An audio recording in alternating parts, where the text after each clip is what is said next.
Il n'existe aucune preuve que l'Argentine soit officiellement favorisée dans la Coupe du Monde 2026, mais de nombreuses équipes ont déposé des plaintes et ont dénoncé des décisions arbitrales litigieuses, ce qui alimente une perception de favoritisme, sans qu'aucune enquête n'ait, à ce jour, confirmé une manipulation. Ce qui alimente les accusations. Plusieurs matchs ont déclenché des polémiques fortes, accusations égyptiennes. L'Égypte parle d'un match truqué après un but refusé et un pénalty non sifflé. Plainte de l'Algérie. La Fédération des footballs de l'Algérie a saisi la FIFA après un match jugé injuste, notamment une faute de Messi non sanctionnée.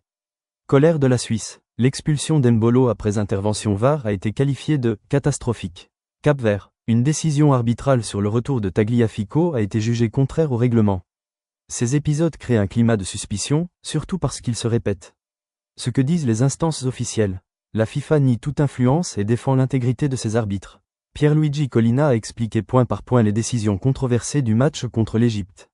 Lionel Scaloni, sélectionneur argentin, rejette les accusations et rappelle que la VAR rend le favoritisme presque impossible. Enquête en cours. Le FBI enquête sur les finances de la Fédération argentine, dans un contexte où les polémiques arbitrales explosent. Cela ne prouve rien concernant les matchs, mais ajoute de la tension autour de l'équipe.